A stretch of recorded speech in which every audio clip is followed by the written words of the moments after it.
Hai, Assalamualaikum. Apa khabar? Saya nak ucapkan kepada anda, pertama-tama kali saya nak ucapkan terima kasih kerana anda telah mendaftar untuk menjadi student untuk kelas Abang Belon Kek Wat. Okey, so sebelum anda masuk ke kelas, saya nak share, saya nak anda prepare dulu tentang peralatan, tentang belon, tentang pengiraan. Sebab apa? Sebab saya tak nak buat dekat kelas. Kelas Abang Belon ni bukan kelas yang biasa-biasa tau. Sebab kita ajar lebih kurang tak termasuk bunga belon tu lebih kurang 12 design. Bayangkan. 12 design 2 hari memang kita akan terkejar. Jadi apa yang saya buat, saya decide untuk bagi anda tengok dulu melalui online peralatan belon-belon dan kemudian kita akan terus kepada hands on bila di kelas nanti. Okey. So, sebelum kita nak mulakan tu, okey, kita nak buat belon. Jadi first thing first, kita kena belajar tentang peralatan dulu, okey. Definitely kita akan belajar tentang belon, tapi kita akan belajar tentang peralatan terlebih dahulu, okey. So, untuk peralatan, apa yang kita perlukan? Definitely bila kita nak buat belon, kita mesti nak kena ada pump. Okey, pump. So, first thing first, kita nak kena ada hand pump. So, saya akan bergerak je. So, kita akan ada hand pump.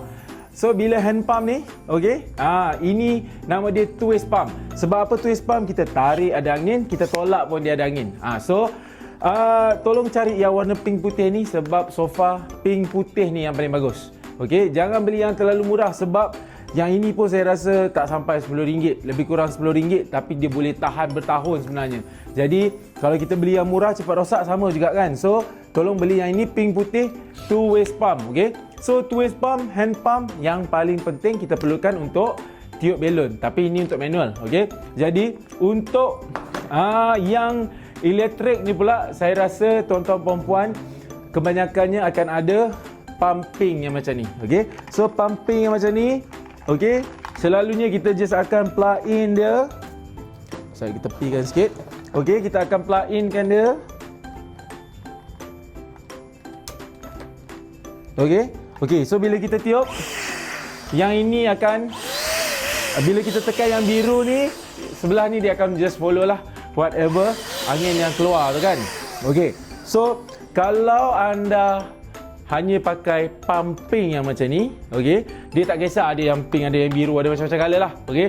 Kalau pakai yang macam ni, anda memerlukan balloon sizer, okey. So ini balloon sizer, okey. Kalau yang ini yang kayu yang dia dah ada macam-macam size ni, okey, dia dah ada size 9, 8, so dah ada macam-macam size, anda kena ada yang ini ataupun anda boleh pakai sizer yang ini. So yang ini anda boleh adjust lah, okey, anda boleh adjust. Tapi kalau saya prefer pakai yang inilah. Sebab kalau yang ni dia macam susah sikit untuk kita buat kita punya tu. Sebab kita nak kena adjust kan. Okey. So kalau anda pakai pump ni, anda kena ada either one untuk dia punya balloon sizer. Balloon sizer ni fungsi dia apa? Okey, balloon pump ni definitely lah kita nak kena tiup angin, takkan pakai mulut kan. So, yang ini kita nak size dia sama. Sebab ada certain dekorasi yang memerlukan size sama. Jadi saya perlu sizer, measurement untuk semua balon saya sama size. Okey.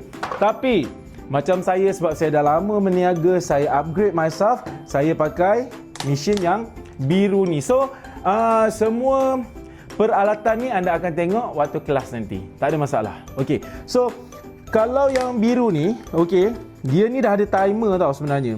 Jadi timer ni, okey, dia ada tulis dekat sini lah. Kalau saya tekan, tambah, tolak semua ni. So, bila tambah 1, 2, 3 tu sebenarnya saat. Jadi kalau saya tekan 10 saat dia akan stop. Ni bukan saiz ini saat. Jadi, kalau sebelah tu anda nak adjust, okey, satu nak buat, Allah, dia dah bunyi dah. Kalau satu kita nak buat 10, satu kita nak buat 5, tak ada masalah. Tapi kalau kita nak buat sama, dua-dua saya tekan lah. Okey, kita tekan dua-dua, dia ada plus minus tu nanti. You guys just tekan plus minus tu. Okey. Tekan, saya tekan 10.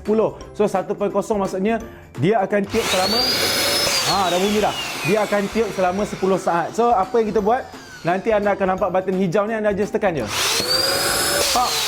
So 10 saat dia akan berhenti. Jadi kalau saya ada pakai yang biru ni, saya dah tak payah pakai sizer. Boleh dapat kan? Okey, so itu untuk kalau balon pam-pam yang macam ni, ini kita tak boleh tiup balon panjang. Okey, twisting balloon tak boleh pakai balon ni, tak boleh pakai pam ni. Kita kena pakai pam yang macam ni pula. Okey, so yang ini memang khas untuk balon panjang. Jangan tiup balon besar. Sebab apa? Motor dia kecil. Kalau kita paksa dia tiup balon besar, motor dia rosak, panas, cepat rosak. Okey, so yang ini maksimum balon 5 inci okey. Okey, 260 okey, 160 okey. Tapi kalau anda nak tiup balon 12 inci, jangan pakai yang ini. Pam anda akan rosak nanti. Okey, so yang ini sama je fungsi dia. So yang dekat saya ni dia rechargeable. Rechargeable maksudnya macam phone tu, saya dah charge dulu and then saya boleh guna kemudian. Maksudnya nak bawa pergi event senang. Ada yang ada wire, dia murah sikit lah. Okey, so yang ini untuk kita tiup balon 260. Okey, tapi saya dah ada satu pump yang baru lagi yang masuk dengan supplier kita, which is saya ada pump yang hijau ni. So yang ini pump ni dia dah merangkumi semua dah. Dia dah ada pump yang ini dekat sini, dua dekat sini. Dia dah ada pump panjang dekat sini. Okey, kalau saya nak potong pun dia dah ada potong dekat sini. Kalau saya nak suction pun dia dah ada satu hose untuk suction. So yang ini kalau kita nak buat balon bunga, saya sangat recommend dekat anda semua. Sebab apa? Sebab semua dah ada kat sini. Kalau tak, saya nak kena pakai pump ini, saya nak kena pakai pump itu. Cuma masalah dia satu, dia tak ada timer. So ni tak ada timer. Kita boleh tiup. Yang ini saya nak tiup balon bulat, saya tekan yang ini. Saya nak tiup balon panjang, saya tekan yang ini. So dia ada dua motor. Okey, so ini saja pump-pump yang anda akan gunakan. Okey, sebenarnya kalau pump-pump balon ni kan, kalau yang heavy duty tu dia ada yang sampai ribuan ringgit, 2,000, 3,000. Tapi itu bila anda dah mungkin dah ke satu tahap yang lain, anda boleh tukarlah. Cuma untuk permulaan, saya suggest boleh pakai yang ini, boleh pakai yang ini, ataupun anda nak lagi senang, anda pakai pump yang hijau ni. Okey, so yang ini semua anda akan guna, praktiskan untuk kelas. So that's why saya nak anda tengok dulu video ni, supaya bila anda pergi kelas nanti tak adalah macam mana nak pakai yang ni, macam mana nak pakai itu. So anda dah clear. Okey, so itu untuk pump. Yang paling penting untuk balon, definitely kita akan guna pump. Okey, so yang kedua, saya memerlukan tape. So tape ni saya nak measure lah.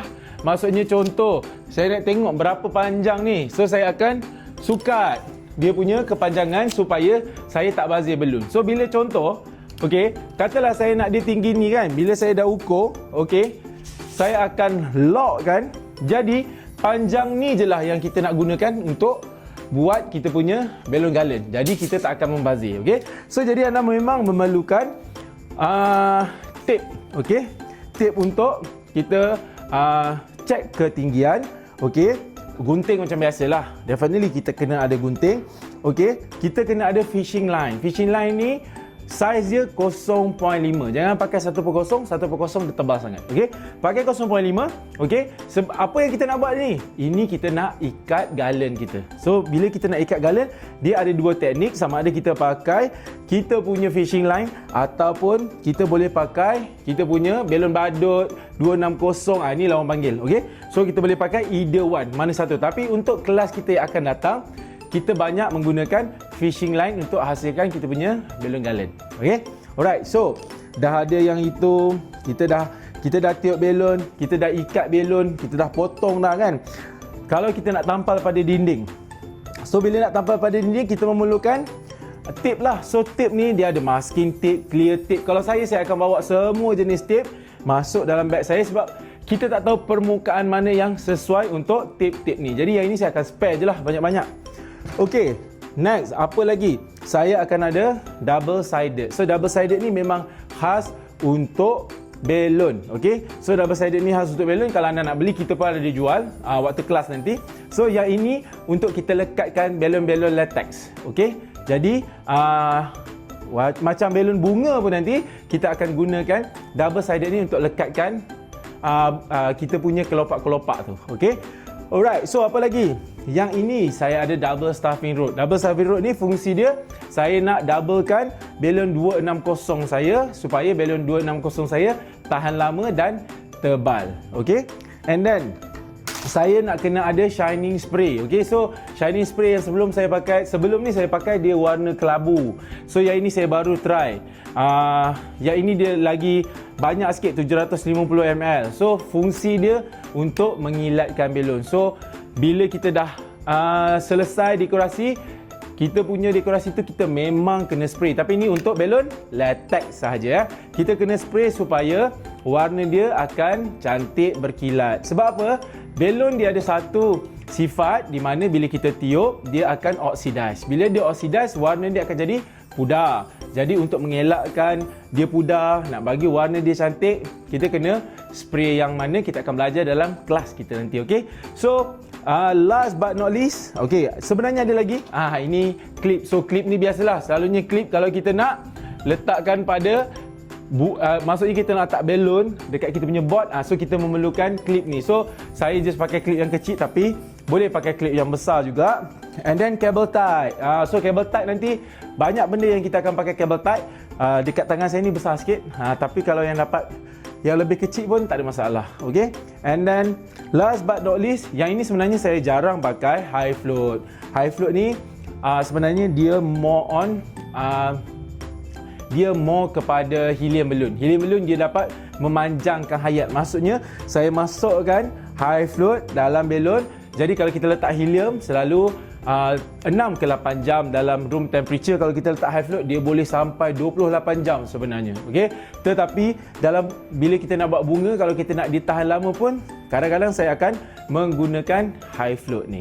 Okey. So ini saja sebenarnya peralatan untuk kita start bisnes dekorasi ni. Tak banyak sebenarnya, cuma sikit saja. Dan saya rasa kalau di-compactkan dengan niche bisnes yang lain, kalau macam kek macam tu kan, nak kena beli oven, tepung, expired apa semua kan. Kalau yang ini tak ada. Kalau kita pandai jaga belon kita, peralatan pun saya rasa kalau untuk kita mula dengan basic 300-400 sahaja, anda dah boleh memulakan perniagaan anda. Okey. So nanti kita sambung dengan jenis-jenis belon yang terdapat di pasaran Malaysia. Okey.